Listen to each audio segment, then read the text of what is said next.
She's hitting every headshot, like for fuck's sake. I really don't know how to play it. How is she hitting every shot? I know. I didn't do anything this game. Like, I don't know how to play.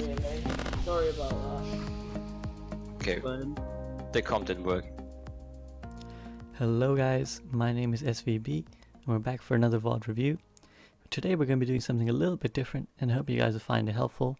We have a video here from a player called JHumphreys who's taking part in a 6v6 scrim.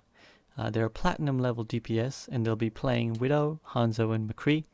So as always I will break down their play, try and help them with positioning tips, and also I'm going to go into a little bit about the technical aspects of aiming, what kind of aim there is, and also how you can improve your aim. But on top of that, I also want to point something else out, because you will have heard in the comms that let run at the start of the VOD that JHumphreys' team start to get very frustrated with how the game is going. I'm not sure how the scrim was balanced, but essentially JHumphreys' team realizes that the enemy team is probably just a little bit better than them. They're probably just technically superior and playing at a higher level, and they end up getting frustrated and they end up kind of resigning themselves to a loss. Now we've all been in this kind of situation, whether that be in a scrim or in a ranked game, where the enemy team just seems to be technically better than you. So I thought this would be a good time to point out some tips of what you can do to even beat a team that's actually better than you. And it is something that I've applied in my own game sometimes, and it does work. And I'm just going to talk about a few tips that you can do as an individual and that you can do as a team to try and tilt the odds in your favor when the enemy team is technically superior than you. And finally, I'll also be talking about Junkertown in general, what kind of comps work, what kind of comps don't work, and what kind of things you should be thinking about when you're building your team comp. So let's get into it, guys. So before we get into the game, coming out of spawn, I just want to comment on something about JHumphreys' team's composition.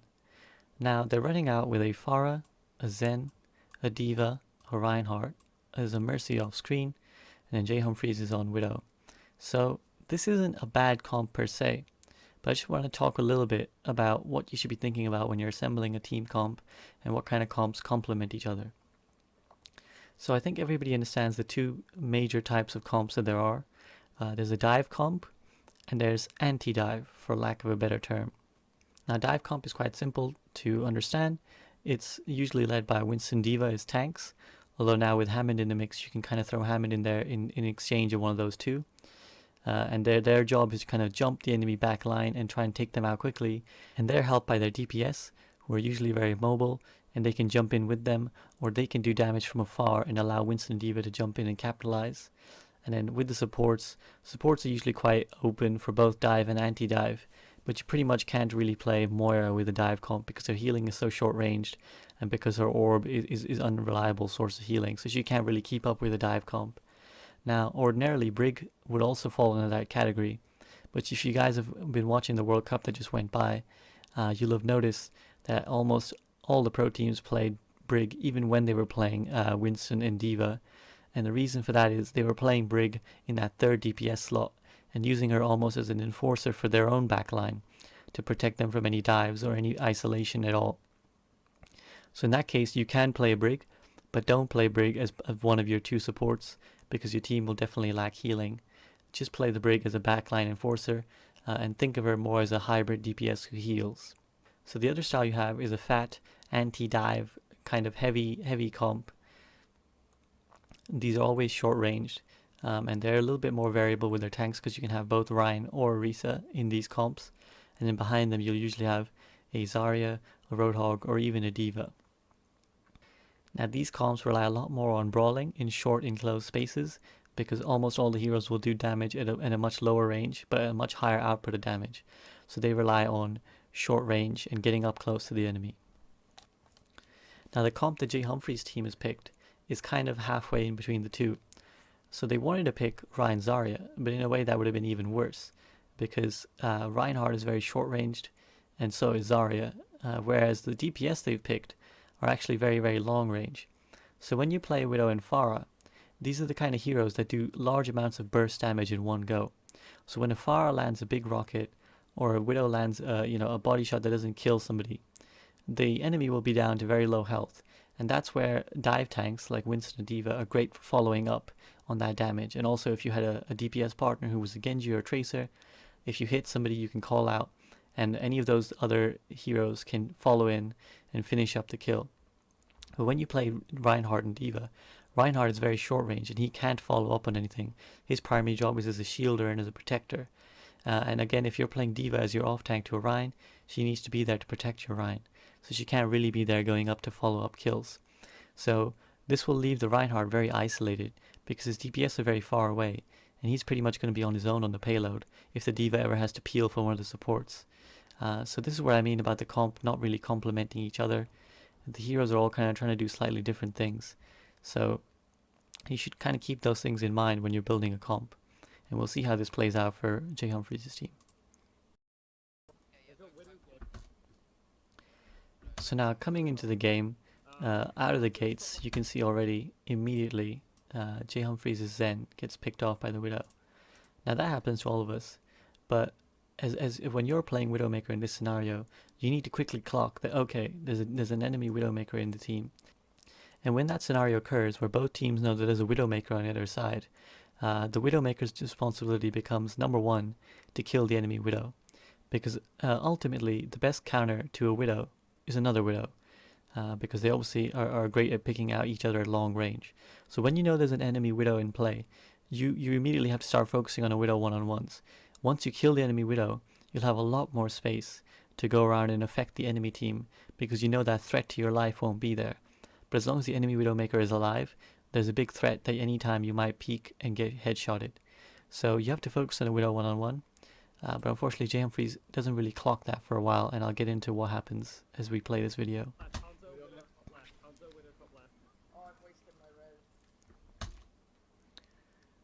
So the first thing that JHumphreys is doing wrong is that they're in this really exposed area.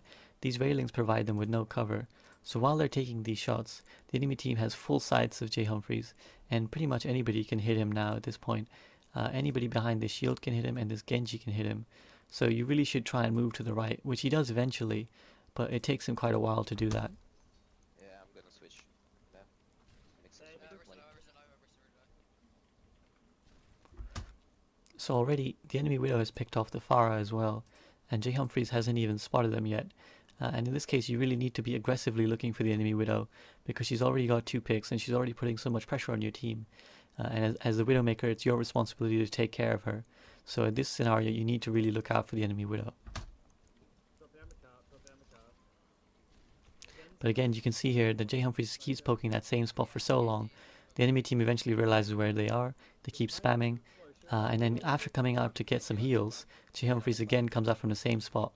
Now this time they move to the right. But what they do wrong is, instead of moving to behind the cover that's behind them, they just stand out here in this exposed area and they start taking shots. Now they land a couple nice hits on the Zen and then the Ana, but they're so exposed anybody can just turn and hit them. And you'll see what happens is the enemy Widow gets a warning shot off, and then the Zen lands a few shots, so the JHumphreys is forced back to spawn. But again, they don't really learn their lesson. They keep poking from the same area, no cover for them, and the enemy Widow picks them off quite easily. So there the mistake was, 1, constantly poking from the same angle, and 2, poking without any cover. You're completely exposed. So one thing to note is, when you are playing Widowmaker, you need to constantly vary your angles. You can't always come from the same spot, because if the enemy team knows where you're coming from, they also know which angles they can take that are going to be safe, if they know which angles you're going to shoot. And as a Widowmaker, you need to always be getting the drop on the enemy team, particularly if they have a Widow. The number one time you'll get kills as Widow is if the enemy team don't know where you are, and you surprise them, and you come from an angle they weren't expecting, and they're maybe not behind their shields.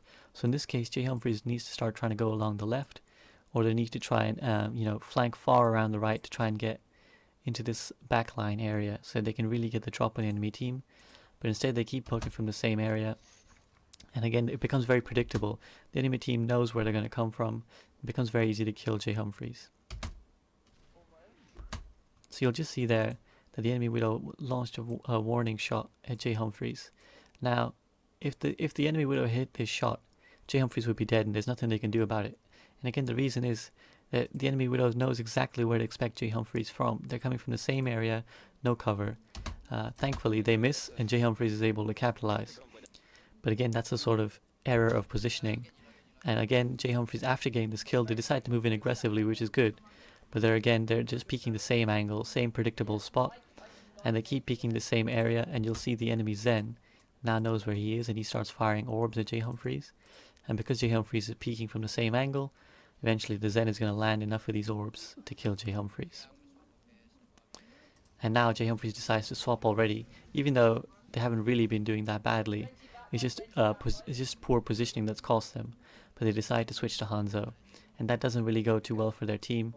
They start losing fights, and the Hanzo pick is ultimately not too different to the Widow pick, because they're trying to achieve the same kind of things. And obviously there's nothing JHumphreys can do in that scenario, but I know how DPS players work. You guys work on confidence, and as a DPS you want to feel like you're killing stuff, you want to feel like you're popping off, and the early swap off obviously affects your confidence, and I can tell that JHumphreys gets a little bit rattled from this point.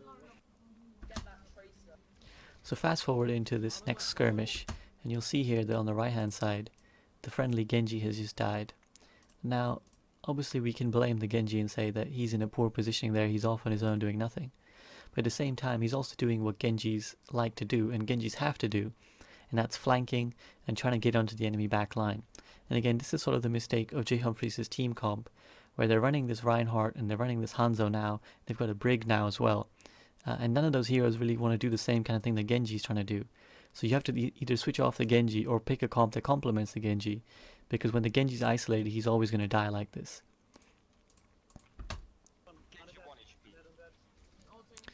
So the fight breaks out, and there's an enemy tracer that starts pressuring JHumphreys. And again, this is the tracer. This is the person who was playing Widow, who's now switched to tracer, and he starts causing a lot of problems in JHumphreys' back line. And this fight gets quite messy, and they eventually win. But they do end up losing the next fight, and I'll just skip to that now. So after that messy skirmish, they move in towards the end of point A, and obviously JHumphreys' team wants to push the card here, but they're going to get wiped by a Nanoblade, and there's nothing you can really do about that. But you can see in the chat that JHumphreys ends up blaming themselves for this, and really this is actually the fault of the team comp. So you'll see that they're still running a Mercy and a Brig, and in that scenario you have absolutely no answer to even a Genji Blade, but doubly so for a Nanoblade, which is always going to wipe you. So if you don't have a support ult, you're basically asking to be wiped anytime that the enemy pulls out a sort of attack visor or Dragon Blade, some sort of big ult that can wipe you. So JHumphreys, you'll see in the chat now as I let it run, they start blaming themselves. And DPS players, they definitely work on confidence, but that's not really anything to do with JHumphreys.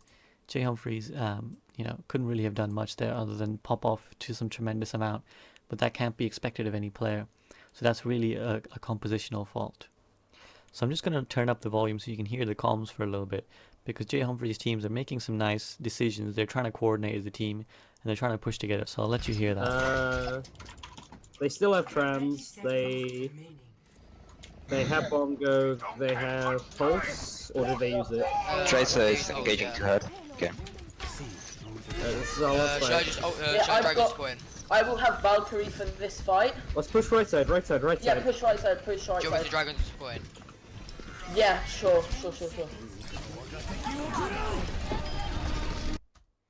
So you heard there some of the pre-fight comms from JHumphreys' team, and I just want to talk about the kind of stuff they said. So again, a good job that they're doing is they're counting ults, they're counting what the enemy has. They clocked what the enemy has used and what they will still have left. And you might also have heard them trying to identify what the problem was. And one of the players says that the tracer is diving the backline very heavily. So in that case, it's good to identify the problem, and it's also good to identify what you're going into. So if you know that the enemy team will have X, Y, Z ults, you're more prepared for what to go in with. And there's also a nice call to use the dragon on the cart to create space. Now dragon is not an ult that you really want to think about fragging out with. To be honest, any kill with a dragon is a big bonus. To use it to create space is an excellent play, and you do want to use it to try and split the enemy team up to allow for a favorable fight for your team. So maybe while you split half the team, you can fight 3 of them, while 3 of them are zoned off by the dragon and you're fighting 6. Now a small mistake you'll see is that JHumphreys actually launches their dragon without using their sonic arrow. And that's just a sort of minor play, is that you should always try and use sonic arrow if you have it to scout for information before you dragon. And I spoke about in my video with Farah and Hanzo how sonic arrow is a really great tool for information. So in this scenario, if JHumphreys peeks and just drops a sonic here, he can know if there's anybody around the payload, and that allows him to better shift the focus of where he's going to launch his dragon. If he finds out that there's an Orisa and Hog here, he can try and put the dragon more on top of them. Or if he finds out that they're here, he can try and, if he finds out that they're here, for example, he can try and split them off from the rest of their team. So there's a lot more information if you use the dragon with Sonic Arrow first. It allows you to better adapt your strategy. But anyways, the dragon creates some nice space for JHumphreys' team. They're able to push in, and they're able to sort of brawl out on this point. They eventually push the cart in an overtime fight. It gets quite messy. And again, JHumphreys gets pressured by this Tracer. And you can see here that they're just having too much of a hard time with the Tracer. They just can't deal with the Tracer. In that scenario, I'm going to suggest something later. Because the Tracer is the same player who's also going to be Widow. And really cause a problem for JHumphreys' team. So I'll talk about that later. You'll see here in this brawling fight, JHumphreys' team eventually wins out. And JHumphreys switches to McCree, probably in a bid to try and shut down the Tracer. Good job.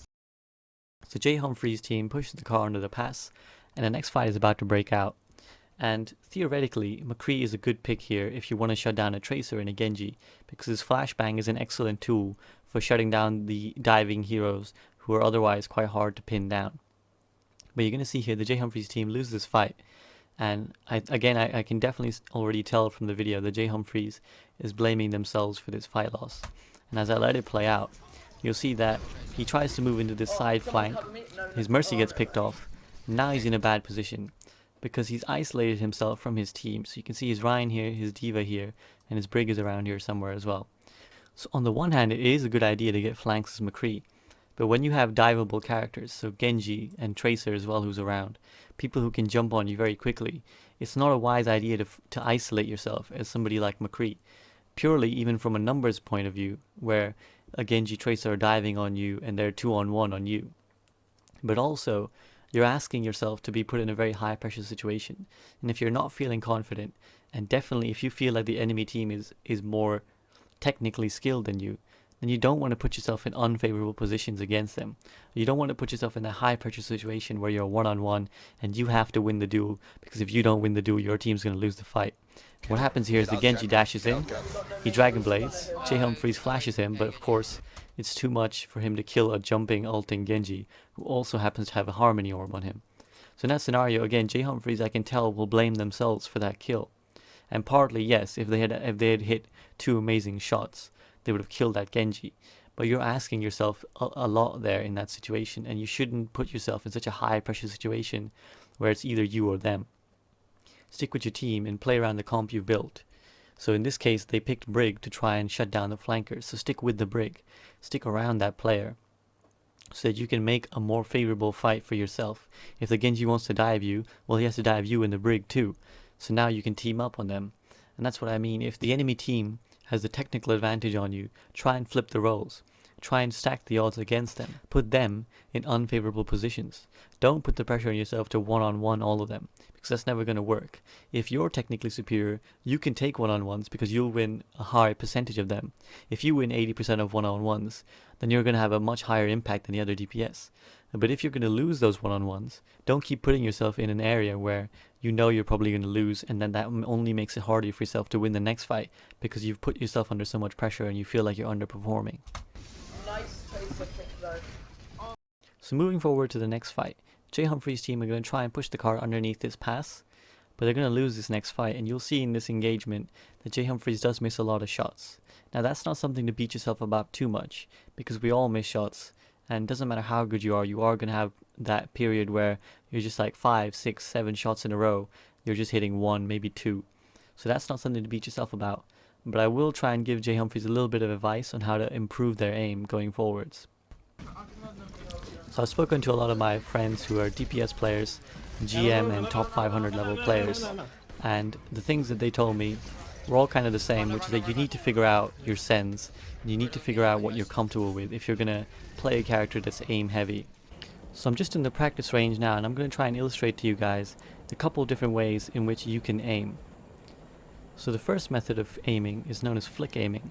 As the name suggests, it's where you flick your mouse to where your target is, rather than necessarily actively aiming for them.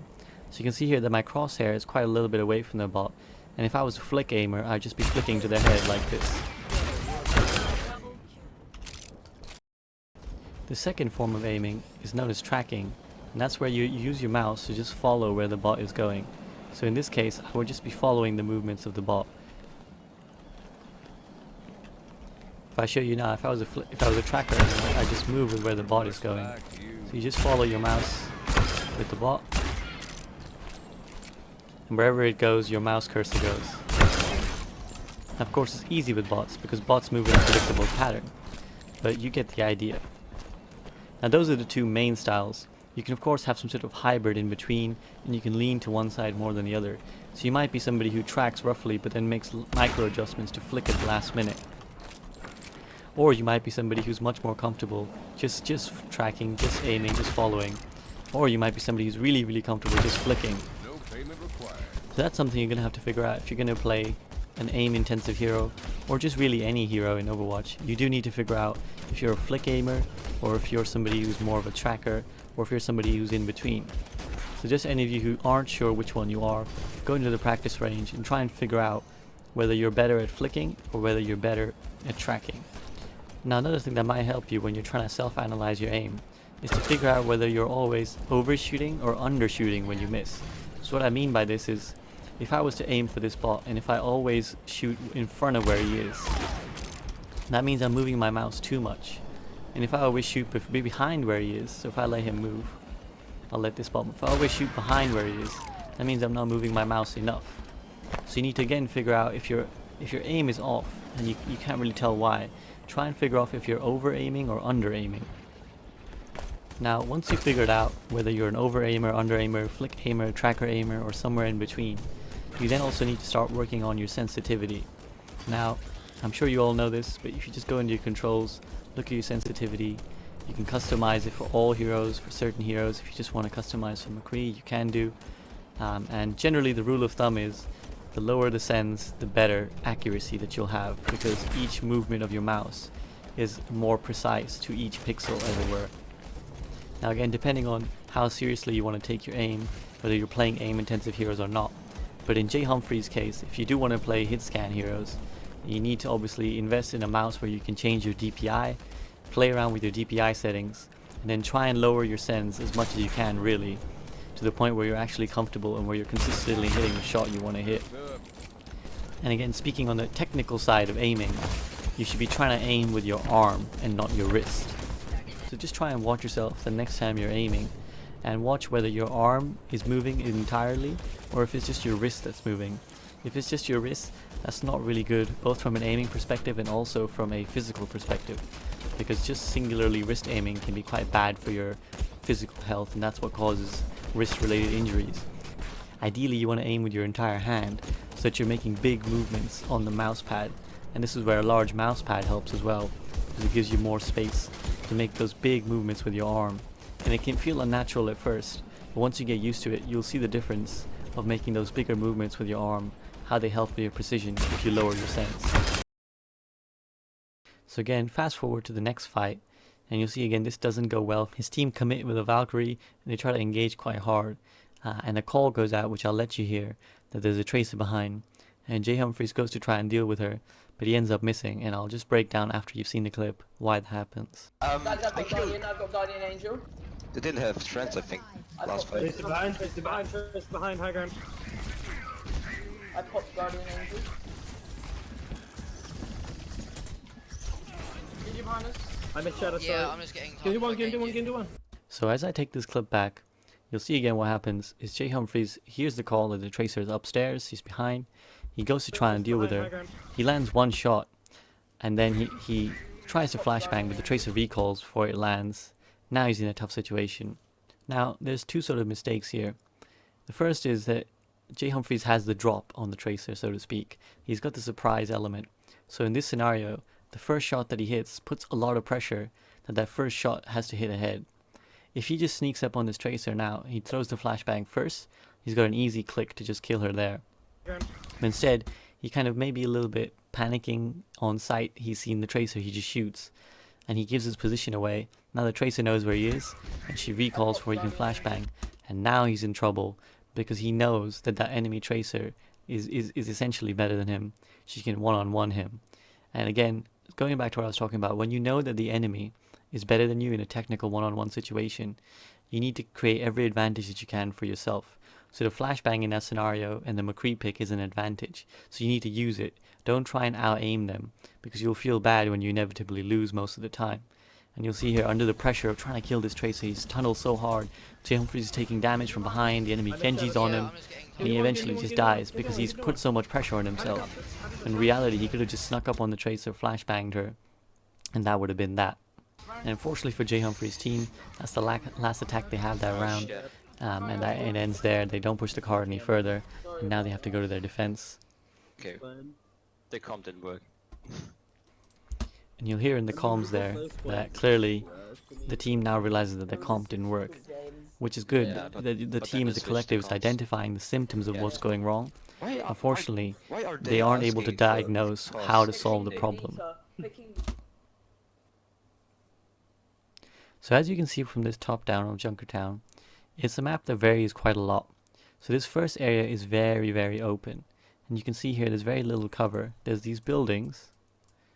But other than that, the whole area, there's great sight lines for anybody to shoot. You can see here there's loads of spaces, there's loads of angles for the Widow to take. They can get on top of these buildings and look down. And particularly this final area here is just so open. So these are the kind of areas that lend themselves to a hero like Widow. The second area, by contrast, is a little bit more clustered, has a little bit more verticality to it, as B points on almost every payload map always do. So in point A, verticality is not as much of a problem as distance. Your biggest problem is distance. So if you play a short range comp, you need a comp that can move together and move quickly. And that's where, if you play a Goats, for example, you really need to run a Lucio, because otherwise your team is moving too slowly and they can be outranged very easily. And similarly, if you are running a Widow and you want to run a long range comp, then you need to play the angles. You need to, as Widow, try and make it more favorable for yourself. Try and get as much distance as you can and as many good sightlines as you can. And if you play Dive, well, then that's great, because Dive is good for covering distance. So you get to a safe point. So for example, if you're trying to attack this end area here, you can get to any sort of safe area here, around this corner here, or through this building here, and then you jump that distance to cover it in one quick motion. On the second point, by contrast, you have to deal with verticality, and verticality is your biggest option, because there's this bridge area here which defenders always set up on, and also this area here where they can set up, which is really, really tough to dislodge if you can't address the verticality of the map. And that's essentially the problem that JHumphreys' team has. There's the enemy team set up with an Orisa and a Hog sitting right on top here and sometimes here, and they give space for their Widow to do damage. And as a tank, that's basically your job, to make space for your DPS. So that's why JHumphreys' teams find it so hard, because they're trying to push in with Orion, and all Orion can do is hold his shield up. When that shield breaks, he's basically useless. He has no way of actually coming up to this high ground unless he goes all the way up these stairs. And by that point, he's probably been spammed down, and if he's even alive, he's going to be on nothing with no shield. So that's why on Junkertown, you'll see a lot more Orisa. And in a way, Orisa is almost essential on Junkertown, unless you play a comp specific to a different tank. Because the benefit that Orisa has is that not only does her shield last longer than Reinhardt, she also has a lot more range than Reinhardt, and she can actually shoot and contribute in a way that the Reinhardt can't. Also, she has her halt ability, which can displace enemies who are on the higher ground. So if people are set up here, you can launch a little halt and pull them off. So that's where you need to be flexible with your comps, and sometimes even in between points. So the comp that worked for you on point A may not work for you on point B. So you need to be willing to switch. And in this scenario, if the Reinhardt isn't working, you need to try that Orisa out for the barrier and for the shield. Ideally, you could have run Orisa from the start, because she's great at the payload. You just drop your shield, you can spam damage for fun. But if the Reinhardt isn't working, and maybe you can't play Orisa, go Winston, address the verticality of the map, go Winston Diva, jump on top of these guys. And then even if you do run a Widow, the Widow now suddenly has space. If she sat on top here, she suddenly has space to shoot from sightlines. But if you're running a Reinhardt and he's here and he's desperately trying to move from this point, and you're running a Widow or a Hanzo or a McCree, they're going to have it so much harder to try and get any work done, because they're not going to have any space. Your team is boxed into this short area, which is all within diving space of one hero. But if your team is diving onto here, then the enemy team is forced to address this problem first before they can address the Widow here. And that gives your Widow so much space. She can't be dove upon without someone going through your team. So that's where a dive comp creates space. And if you don't play a dive comp, then you need to play a better shield comp that can affect the high ground. And if you absolutely want to run the Rhine and you're absolutely sold to the Rhine, then you need to run a Lucio, because the Lucio is going to give speed to the Rhine so that he can actually cover this ground without losing his shield. He can move from the inside area here, because he'll be hidden from cover, come around the top, and bam, he's in your face. So that's where, if you have a certain comp that you want to play, you still have to work around it. You can't just mash 6 heroes together and hope it works. And of course, JHumphreys' team don't get to this point C. But point C again is quite open. There's a lot of room for a Widowmaker to work from. She's got a lot of great sight lines. But again, there is also verticality. So in point C, you can kind of run all 3 tanks. You can run a Reset to sit on the payload. You can run a Rhine because the space of his shield covers sort of the entire width of this track. And he has lots of cover to actually hide in and duck in should his shield need to be recharged. And you can run Winston Diva, because they're great for jumping on top of the high ground and covering the distances quickly. So bringing it back to what JHumphreys' team is running, they're still choosing to run the Rhine, and they've paired him with a Hog, who would be better with a Reset, but it's okay. Say you do want to run the Rhine and the Hog. Well, these supports are then going to make it very hard for you to do that, because now what you got is you're going to have 2 sets of 3 essentially. You can have Hog, Brig, and Rhine, who all want to be sort of close range. They want to be right up front. And you've got Widow, Mercy, and Hanzo, who all want to be a little bit far away from the enemy team. Widow wants to be all the way back. And Hanzo doesn't really want to be too close to them either. And Mercy definitely doesn't want to be close to any enemies. So what will happen inevitably in this scenario is that someone will be isolated. Because if you're playing Mercy as main heals, she then has to tend to her tanks. Because the tanks are the people who are going to take the most damage. Brig on her own will never be enough to heal 2 fat tanks like Rhine and Roadhog, even though Roadhog is a self-heal, because she can only really heal when she's actually fighting. Her armor pack has a relatively long cooldown in the terms of heals, and it can only heal a little bit, a finite amount. So unless you're fighting constantly, Brig is never going to heal enough, and even if you are fighting constantly, the Brig heal is too slow to affect a Reinhardt who's constantly going to be taking damage. So if your Reinhardt is low, and your Mercy is then forced to go help him, you're now leaving your Widow and your Hanzo completely isolated. They have no healer to tend to them, meaning that they become very easy targets to dive. So if you do want to run a Widow with your Reinhardt and your Roadhog, then you can't run a Brig and Mercy. You need to switch the Brig to a main healer, somebody who can take the brunt of that damage. So you can either switch her to a Moira or an Ana, so they can then worry about the tanks, and you let the Mercy tend to the Widow, and she can even damage boost the Widow, and she can do the same for the Hanzo, allowing your snipers to have much more access to healing and to being peeled for, rather than essentially leaving them on their own and letting them fend for themselves. So again, think about what's going to happen with your comp, who's going to be pulled in what direction. So perhaps realizing this issue, JHumphreys' team quickly switched the Mercy to an Ana before the game can start. And that's definitely better, but you're still essentially leaving the Widow and the Hanzo isolated, because the Brig is going to tend to the front line, and so is the Ana, because she's going to need to keep them alive because the Brig won't do enough healing, which basically again puts a lot of pressure on your Ana to be healing your snipers who are going to be quite far away. So she now suddenly is forced to hit all her shots. So again, if you're a really skilled player and you feel like you can get away with doing that, then okay, sure, play Ana. But if you're in a situation already where you feel the enemy team is better than you and they're putting a lot of pressure on you, don't put yourself in that unfavorable position. Pick a comp that lends itself naturally, that isn't going to put so much pressure on any one player. And suddenly now there's so much pressure on the Ana to heal not only the tanks, but any of the snipers should they become low, because the Brig can only throw 1 armor pack at them. And that's not constant healing, and she's not going to be within range of them. So in this clip, I'm going to let the first attack from the enemy team play out. And you're going to see that actually JHumphreys' team only get 1 fight on the entirety of point A. And I'll let you watch the clip, and then I'll explain exactly what went wrong. Hog, you can hook people here. Yep. And break shield. Who do you... They've when I dived, nano, they've dived. when Short I dive, take a dive. Yeah, okay. How? Winston up top. I'm gonna get low by the Winston.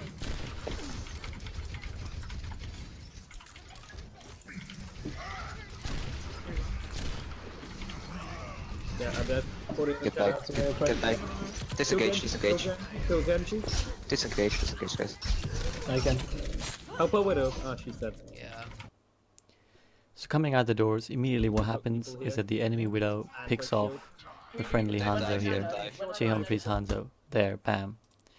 He gets headshotted right from the go.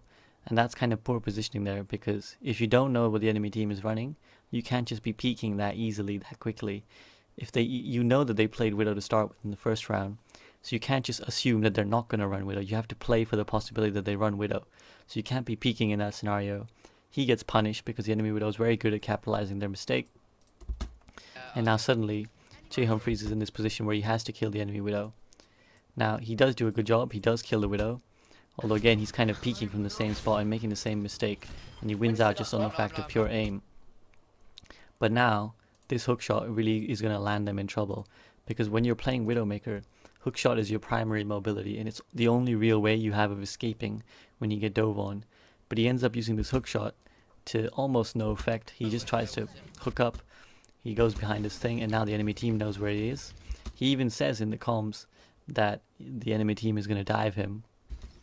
But instead, he's still so close to the action. You can see here the distance between him and his Ana is nothing. So the enemy team dove their Ana, they'd also accidentally be diving him. If they dove him, they'd be accidentally diving the Ana. He's making it very easy there for himself to get dove on. And you'll see here now in the top right that the enemy Mercy has rezzed their Widow. And as I spoke about in the start of this VOD, if you're playing Widow against another Widow, then your job becomes primarily to kill the enemy sniper. So now that the enemy Widow is alive again, it becomes your job to scatter out, find out where she is. But a mistake that JHumphreys makes is that he never comms with his team to ask where the enemy Widow is. And that's one thing that, if you are a Widowmaker, you really need to know where the enemy Widow is. Because you need to get the drop on her ideally. If you're waiting for her to shoot before you know where she is, you're already too late. She might already know where you are and might already get a shot off on you. So it's really important to try and communicate with your team. Guys, where's the Widow? If somebody just died to her, where's the Widow? Where did she come from? If somebody heard a shot from her, where was it? Where was that Widow shot? So ask your team for information to better enable yourself. Again, put yourself in that favorable position. If you can't outscope the Widow, if you can't outskill her, then outsmart her, outthink her. But instead, JHumphreys kind of meanders in this middle ground. They end up getting dove on, and from that point on, it's just sort of very easy for the enemy Genji to kill him. He sees that JHumphreys is really close by, he dashes on him. JHumphreys, again, this hookshot is not good at all, because all they've done is isolate themselves from the rest of their team. So you can see here the rest of his team is going this way, which is where you should be going, because this is where the cover is, and this is where spawn is. So ideally, JHumphreys should have gone all the way back here, and try to get on any of these perches. There's a sort of water tower around here that you can sit on, or you can hide behind any of this cover, which gives you a better angle to shoot the enemy Widow. Instead, he isolates himself, puts himself in a one-on-one against the Genji. So again, going back to what I was speaking of, don't put yourself in these high-pressure situations. Unless you're Carpe and you think that you can take this guy one-on-one, there's no reason to isolate yourself against this Genji. Try and stick with your team, try and make it easier for yourself, stay where your healers are, stay where the bulk of your team is. But instead, the Genji isolates him, kills him really easily, and after killing him, the Genji goes back to his own team, gets healed up, and this fight just goes really, really badly for JHumphreys' team. The reason JHumphreys' team doesn't get another fight is because they end up trickling, essentially, and they end up dying staggered. So the Ryan and the McCree here are way too far out. The enemy team is a full 6, we know this, they've won the fight, so they're all together. If you come in one by one, you're making it really easy for them to jump on you and kill you quickly. These two need to be here back at spawn, waiting for the rest of their team so that they can move as 6. Instead, they push out early, and they start this fight, and obviously they get a trans out, which is nice. But now they're in this unfavorable position. The Ryan dies early, you can see here. And now already you have to wait another 10 seconds for your Ryan to respawn. And now JHumphreys' team keeps fighting, they keep fighting. They should just be in spawn, they should be waiting. But they keep poking, they keep trying to fight. The enemy Genji's there, the enemy Zen's there.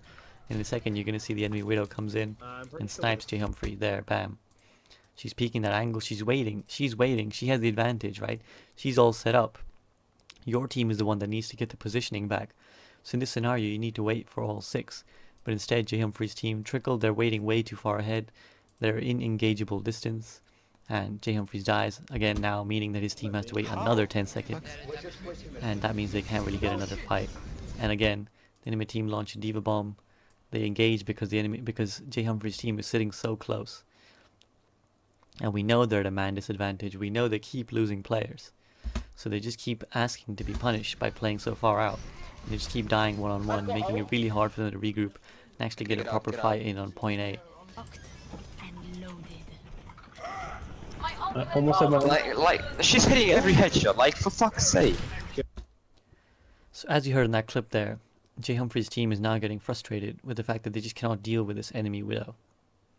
And this is where I want to talk about, again, how to deal with a team that's technically superior. And I've been giving advice on how you deal as an individual when you're faced with an opponent who's better than you technically. But as a team, if you're in a scenario where there's a particular enemy player or one or two enemy players who are really causing you an issue, you need to address that issue. So in this case, if the Widowmaker is just constantly dunking on you, constantly killing you, you need to address the Widowmaker. Now how do you do that? Again, you have two modes of doing it. You play dive and jump on her, or you make it really, really hard for her to get any angles on you by playing a sort of fat, shield-heavy comp. So here, JHumphreys' team should have long ago switched to goats or dive.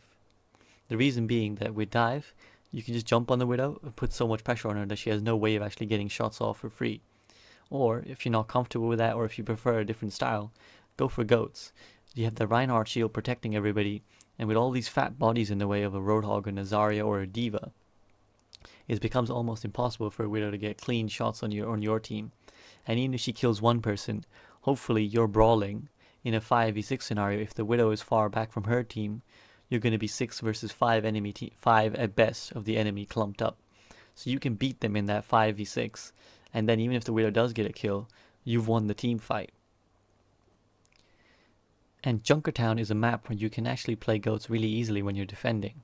And the reason for that is that, of course, you have the advantage that the enemy team actually has to be on the payload if they ever want to make it move. So say the enemy team has pushed the payload through point A and they're over here now.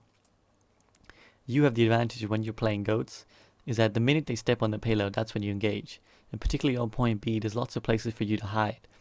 So you can set up your team, you can take them into this room here, and you can always speed around the side and engage the enemy team here. Or you can come up into this room from inside the stairs and camp out here. And the minute the enemy team comes on point, again, same thing. You drop on them, you fight on them. As long as you stay as a collective, as long as you stay grouped up, you can always overwhelm the enemy team the minute they actually touch the cart.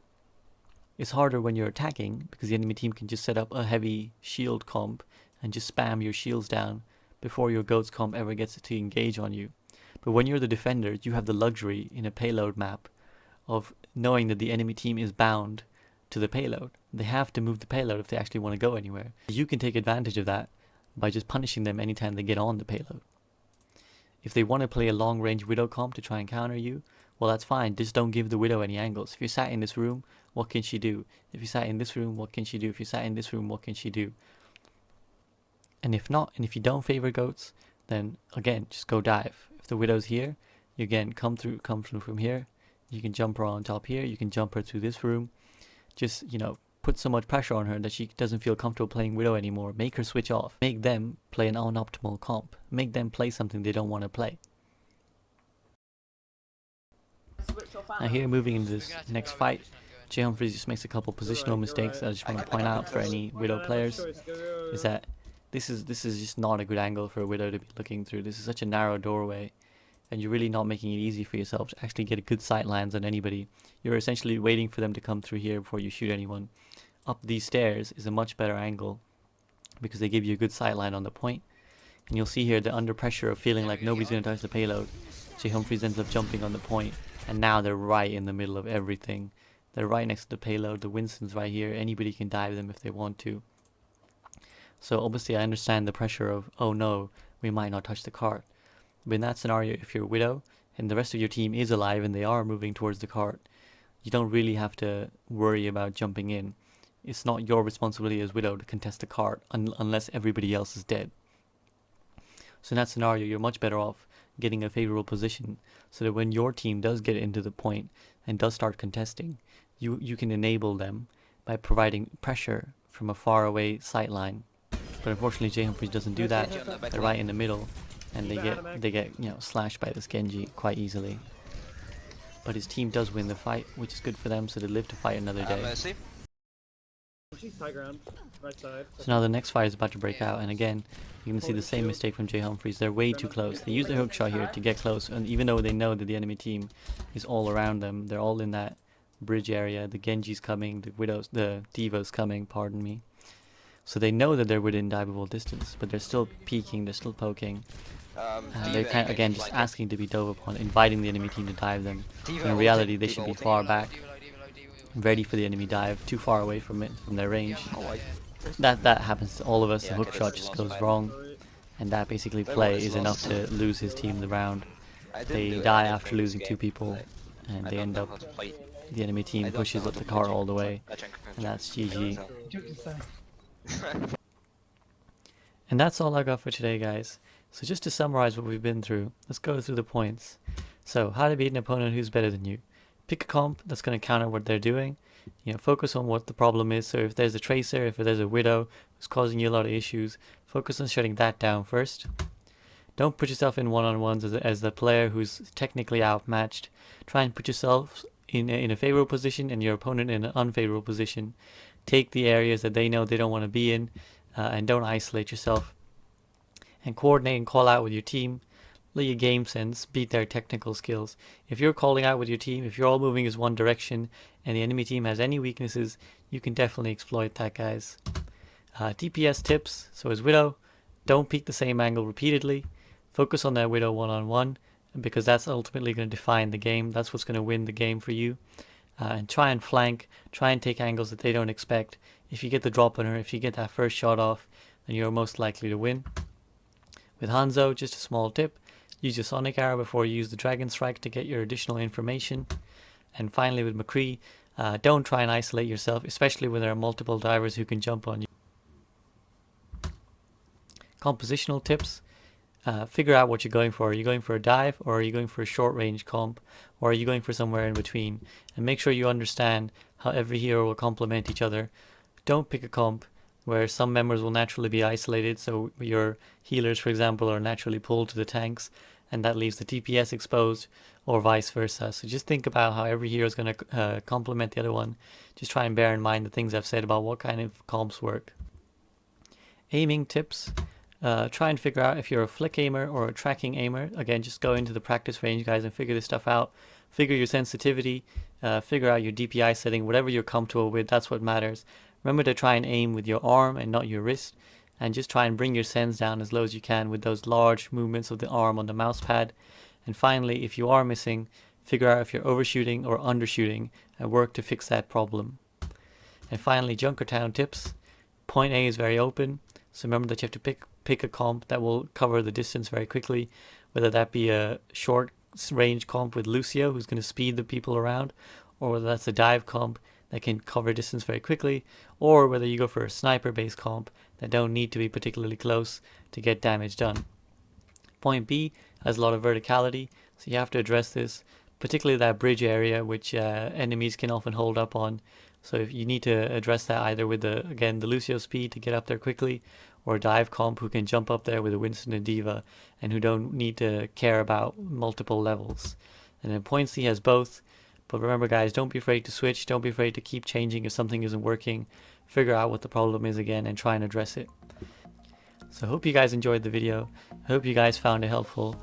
There's definitely a lot more I want to break down about this topic, but obviously I'm constricted for time. So just please keep sharing and liking and viewing the videos, so I know there's a demand, and eventually I'll cover as much as I can. Try and cover more about the kind of comps you can pick and how to try and outsmart enemies who are getting the better of you, and also map specific guides. So that's it for today, guys. Thanks to JHumphrey again for submitting their video, and just as a bit of advice to them, just stick with it. Don't put so much pressure on yourself. I want to applaud you for playing scrims, because scrims are definitely a better way to learn, and that goes to anyone watching this video. If you can get scrims, they're most of the time they're better than comp, because comp can be very messy. Whereas with a scrim, you've got a team who's going to cooperate with you and who's not going to hinder you in the way that people often do in comp. And just, like I said, don't put so much pressure on yourself, JHumphreys. You're actually doing quite well. And it wasn't your aim always that was the problem. It was often the fact that you were putting yourself in unfavorable areas against the other Widow. And then when you started switching, you kind of lost the confidence. And while it's good to switch when things aren't working, you also don't need to put so much pressure on yourself to always be the one who's performing. Just play what your team needs and you'll be fine.